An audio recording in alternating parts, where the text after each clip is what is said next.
ವಿದ್ಯಾರ್ಥಿಗಳೇ, ನಗರ ಸಾಮಾಜಿಕ ಸಮಸ್ಯೆಗಳಲ್ಲಿ ಒಂದಾಗಿರ್ತಕ್ಕಂತಹ problem of sex workers or prostitution ಅಂದರೆ ಲೈಂಗಿಕ ಕಾರ್ಯಕರ್ತರ ಸಮಸ್ಯೆಗಳು ಅಥವಾ ವೇಶ್ಯ ಸಮಸ್ಯೆಗಳು.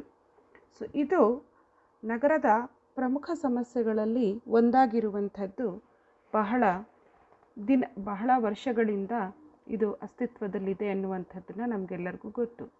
ವೇಶ್ಯಾವೃತ್ತಿ ಎಂಬುದು ನಾಗರಿಕ ಜಗತ್ತಿಗೆ ಹತ್ತಿದ ಕಳಂಕವೆಂಬಂತಹ ರೀತಿಯಲ್ಲಿ ಜಗತ್ತಿನ ಎಲ್ಲ ಸಮಾಜಗಳಲ್ಲಿಯೂ ಕಾಣಬರುತ್ತಿರುವ ಒಂದು ಸಾಮಾಜಿಕ ಪಿಡುಗಾಗಿದೆ. ಲೈಂಗಿಕ ಬಯಕೆ ಎಂಬುದು ಪ್ರಾಣಿ ಸಹಜವಾದ ಬಯಕೆಯಾಗಿದ್ದು, ಮಾನವ ಸಮುದಾಯದಲ್ಲಿ ವಿವಾಹವೆನ್ನುವಂತಹ ನಿಯಂತ್ರಣ ಸಾಧನದ ಮೂಲಕ ಅಂಗೀಕೃತವಾದ ರೀತಿಯಲ್ಲಿ ಈಡೇರುವಂತಹುದು. ಆದರೆ ಈ ನಿಯಂತ್ರಣದ ಸಮತೋಲನ ತಪ್ಪಿದಾಗ ಅನಿರ್ಬಂಧಿತವಾಗಿ ಎಂಬಂತೆ ಲೈಂಗಿಕ ಕಾರ್ಯಚಟುವಟಿಕೆಗಳು ಹೆಚ್ಚುತ್ತಲೇ ಹೋದಾಗ ವೇಶ್ಯಾವಾಟಿಕೆಗೆ ಕಾಲ ಮತ್ತು ಪರಿಸ್ಥಿತಿ ಪಕ್ವವಾದಂತೆ ನೀತಿ ಬಾಹಿರವಾಗಿ ಅಥವಾ ಅಕ್ರಮದಿಂದ ಲೈಂಗಿಕ ಸಂಬಂಧ ಬೆಳೆಸಿ ಹಣ ಸಂಪಾದನೆ ಮಾಡುವುದೇ ವೇಶ್ಯಾವಾಟಿಕೆ. ಲೈಂಗಿಕ ಅಕ್ರಮ ಅಥವಾ ವ್ಯಭಿಚಾರ ಎಂದು ಕರೆಯಲ್ಪಡುವ ವೇಶ್ಯಾವಾಟಿಕೆಯು ಎಷ್ಟು ಆಧುನಿಕವೋ ಅಷ್ಟು ಪುರಾತನವಾದುದು. ಮನು, ಕೌಟಿಲ್ಯ ಮುಂತಾದವರ ಕಾಲದಲ್ಲಿಯೇ ಇದು ಅಸ್ತಿತ್ವದಲ್ಲಿದ್ದಿತು. ಆದರೆ ಅದೊಂದು ಸಾಮಾಜಿಕ ಪಿಡುಗು ಎಂದೆನಿಸಿಕೊಂಡಾಗ ವ್ಯಾಪಕವಾಗಿ ಹರಡತೊಡಗಿದ್ದು 19ನೇ ಶತಮಾನದ ನಂತರ ಎಂದು ಹೇಳಬಹುದು. Dear students, problem of sex workers or prostitution who allows her body to be used for lewd purposes in turn of payment. Prostitution is the sale of sexual services such as oral sex or sexual intercourse for money. Prostitution, the word itself speaks about the plight of a woman. It is not a problem which exists in India but exists throughout the world. Prostitution was a part of daily life in ancient Greece. In the more important cities and particularly the many ports, it employed a significant proportion of the population and represented one of the top levels of economic activity. In the ancient city of Heliopolis in Syria, there was a law that stated that every maiden should prostitute herself to strangers at the temple as trade. But sometimes around the 6th century, the practice of dedicating girls to Hindu gods became prevalent in practice that developed into ritualized prostitution. 6ನೇ ಶತಮಾನದಲ್ಲಿ ಹೆಣ್ಣು ಮಕ್ಕಳನ್ನು ದೇವರಿಗೆ ಅರ್ಪಿಸುವಂತಹ ಹಿಂದೂ ದೇವರಿಗೆ ಅರ್ಪಿಸುವಂತಹ ಬಹಳ ಸೂಕ್ಷ್ಮವಾದಂತಹ ಪದ್ಧತಿ ವೇಶ್ಯಾವಾಟಿಕೆಗಳಿಗೆ ತಳ್ಳಿದೆ ಎನ್ನುವಂಥದ್ದನ್ನು ನಾವು ನೋಡಬಹುದು. Devadasi literally means god's female servant, where according to the ancient Indian practice, young pre-pubertal girls are married off, given away in matrimony of god or local religious deity of the temple. ದೇವದಾಸಿ ಪದ್ಧತಿ ಭಾರತದಂತಹ ದೇಶದಲ್ಲಿ ಅಸ್ತಿತ್ವದಿದ್ದು ಪ್ರಾಚೀನ ಕಾಲದಲ್ಲಿ ದೇವರಿಗೆ ವಿವಾಹವನ್ನು ಮಾಡಿಕೊಡಲಾಗ್ತಾ ಇತ್ತು. ಹಾಗಾಗಿ ಈಕೆಯನ್ನು ದೇವದಾಸಿ ಎಂದು ಆಕೆಯನ್ನು ನಡೆಸಿಕೊಳ್ಳಲಾಗುತ್ತಿತ್ತು. The marriage usually occurs before the girl reaches puberty and requires the girl to become a prostitute for upper caste community members. ದೇವರನ್ನ ವಿವಾಹವಾದ ಹೆಣ್ಣು ಮಗಳು ಶ್ರೀಮಂತ ಸಮುದಾಯಗಳಿಗೆ ವೇಶ್ಯೆಯಾಗಿ ಕಾರ್ಯವನ್ನು ನಿರ್ವಹಣೆ ಮಾಡಬೇಕಾಗಿತ್ತು. Such girls are known as jogini. They are forbidden to enter into a real marriage. The system of Devdasi started only after the fall of Buddhism, and records about them start appearing around 1000 AD. It is viewed that the Devadasis are the Buddhist nuns who were degraded to the level of prostitutes after their temples were taken over by Brahmins during the times of their resurgence after the fall of Buddhism. ಬೌದ್ಧ ಭಿಕ್ಷಣಿಯಾಗಿದ್ದಂತಹ ಮಹಿಳೆಯರನ್ನು ಅಥವಾ ಹೆಣ್ಣು ಮಕ್ಕಳನ್ನು ದೇವದಾಸಿಗಳಾಗಿ ಪರಿವರ್ತಿತ ಮಾಡಿದಂತಹ ಕಾಲ ಬೌದ್ಧ ಕಾಲ ಮುಗಿದ ನಂತರದಲ್ಲಿ ಸಾವಿರ ಶತಕದಲ್ಲಿ ಬ್ರಾಹ್ಮಣರು ಈ ಒಂದು ಪ್ರತೀತಿಯನ್ನು ಅಸ್ತಿತ್ವಕ್ಕೆ ತಂದರು ಅಂತ ಹೇಳಬಹುದು. According to the 1934 devadasi security act, this practice is banned in India. This ban was reinforced again in 1980s, but the law is broken every day. Poverty and untouchability contributed the persistence of this terrible practice. Reference to dancing girls in temples is found in Kalidasa's Meghaduta. The popularity of Devadasi seems to have reached its pinnacle around 10th and 11th century. The rise and fall in the status of Devadasi can be seen to be running parallel to the rise and fall of Hindu temples. The Devadasi system was mostly prevalent in southern India and it reached its height during the Chola Empire. Though government has taken adequate steps in order to combat with the problem of Devadasi, even the Devadasi Prohibition Act was not fully successful in solving the problem in India. Most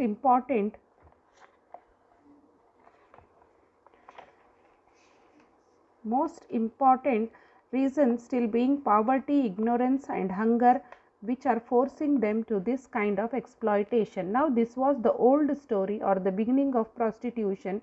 Apart from this, there is also references of prostitution in Kama Sutra written by Vatsayana, sometimes between the 2nd and 4th century ACE.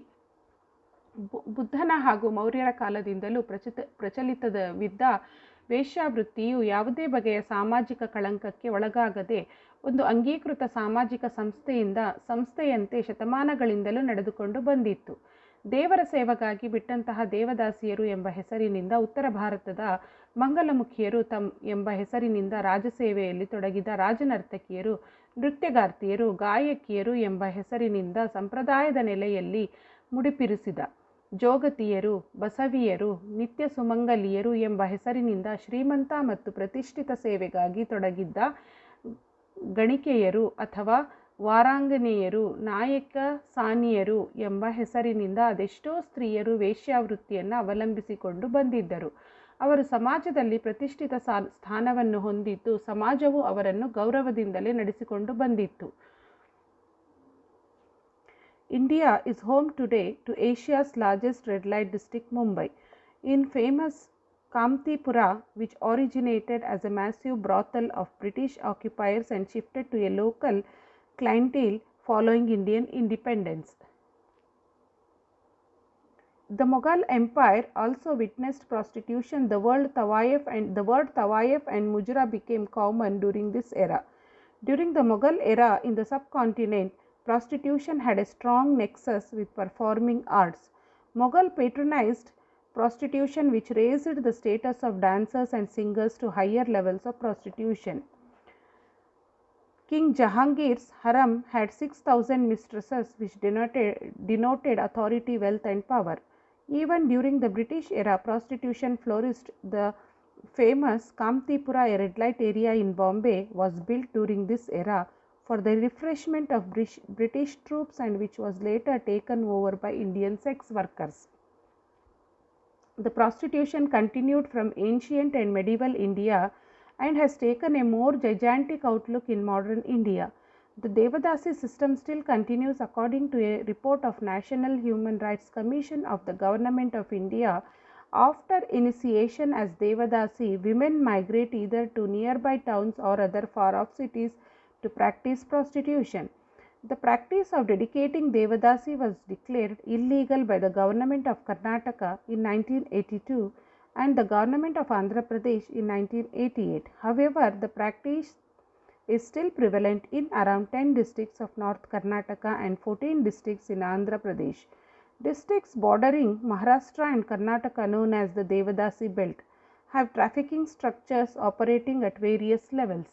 ರಾಜ ಮಹಾರಾಜರುಗಳು ಹಾಗೂ ಕುಲೀನ ಶ್ರೀಮಂತರುಗಳ ಮಟ್ಟದಲ್ಲಿ ಅತಿಥಿ ಸತ್ಕಾರ ಹಾಗೂ ಅವರ ಮನೋರಂಜನೆಗಾಗಿ ಈ ಗಣಕಿಯರನ್ನು ಮತ್ತು ದಾಸಿಯರನ್ನು ಕಳಿಸುವುದು, ವಿವಾಹ ಸಂದರ್ಭಗಳಲ್ಲಿ ಅವರುಗಳನ್ನು ವಧುವಿನೊಂದಿಗೆ ಕಳಿಸಿಕೊಡುವುದು, ಯುದ್ಧದಲ್ಲಿ ಸೋತು ಹೋದ ರಾಜನು ಗೆದ್ದ ರಾಜರುಗಳಲ್ಲಿ ತಮ್ಮ ಪ್ರೀತಿಯ ವೇಶ್ಯರನ್ನು ಕಳಿಸುವುದು ತೀರಾ ಸಾಮಾನ್ಯವಾಗಿತ್ತು. ಅಂತೆಯೇ ಮನುಸ್ಮೃತಿ, ಅರ್ಥಶಾಸ್ತ್ರ ಹಾಗೂ ಕಾಮಶಾಸ್ತ್ರಗಳಂತಹ ಪುರಾತನ ಗ್ರಂಥಗಳಲ್ಲೂ ಕೂಡ ವೇಶ್ಯಾವೃತ್ತಿಯ ಬಗ್ಗೆ ಹಲವಾರು ಉಲ್ಲೇಖಗಳಿರುವುದನ್ನು ಗಮನಿಸಬಹುದಾಗಿದೆ. ಇವುಗಳಿಗೆ ಪೂರ್ವದ ರಾಮಾಯಣ, ಮಹಾಭಾರತದಂತಹ ಮಹಾಕಾವ್ಯಗಳಲ್ಲಿ ಹಾಗೂ ನಮ್ಮ ಪುರಾಣಗಳಲ್ಲೂ ಕೂಡ ರಂಭೆ, ಊರ್ವಶಿ, ಮೇನಕ, ತಿಲೋತ್ತಮೆ ಮುಂತಾದ ದೇವನರ್ತಕಿಯರ ಅರ್ಥಾತ್ ದೇವತೆಗಳ ಮನವನ್ನು ತಣಿಸಲು ಹಾಗೂ ರಂಜಿಸಲು ಇದ್ದಂತಹ ದೇವಾಂಗನಿಯರು ಬಗ್ಗೆ ಬಹಳಷ್ಟು ಪ್ರಸ್ತಾಪವಿರುವುದನ್ನು ಗುರುತಿಸಬಹುದು. ಅಂದರೆ ಪ್ರಾಚೀನ ಆರ್ಯರ ಸಂಸ್ಕೃತಿ,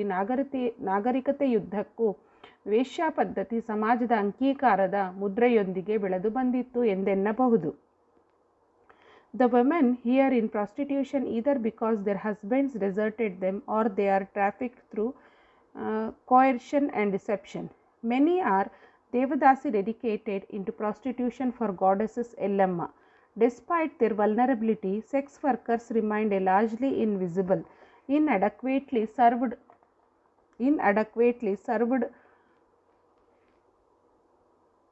and marginalized population. The main challenges sex workers faced included health risks, violence, and obstacles to gaining access to substantial health care services, legal assistance, and social services. So ಇಲ್ಲಿ ಹೆಣ್ಣು ಮಕ್ಕಳು ಬಹಳಷ್ಟು ಸಂದರ್ಭಗಳಲ್ಲಿ ತಮ್ಮನ್ನು ತಾವು ಮಾರಿಕೊಳ್ಳುವುದು ಗಂಡ ತನ್ನನ್ನು ಬಿಟ್ಟು ಹೋದಂತಹ ಸಂದರ್ಭದಲ್ಲಿ, ಪರಿತ್ಯಕ್ತೆ ಆದಂತಹ ಸಂದರ್ಭದಲ್ಲಿ, ಅಥವಾ ತನ್ನನ್ನು ಮಾರಾಟ ಮಾಡಲ್ಪಟ್ಟಂತಹ ಸಂದರ್ಭಗಳಲ್ಲಿ. ಸೊ ಇಲ್ಲಿ ಬಹಳಷ್ಟು ದೇವದಾಸಿಯರು ತಮ್ಮನ್ನು ತಾವು ಎಲ್ಲಮ್ಮ ದೇವರಿಗೆ ಮುಡಿಪಾಗಿಟ್ಟಿರುವಂಥದ್ದನ್ನು ಕೂಡ ನಾವು ಕಾಣಬಹುದಾಗಿದೆ.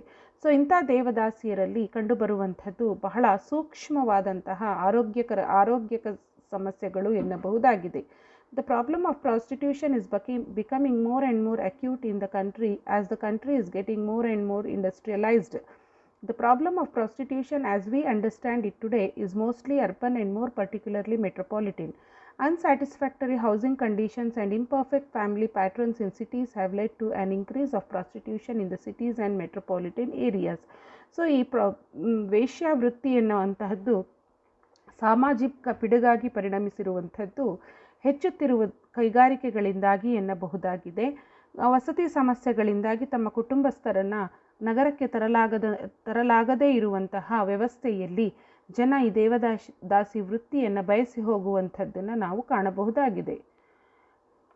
Definitions of prostitutions. Havelock Ellis, a prostitute is a person who makes it a profession to gratify the lust of various persons of other sex or of the same sex.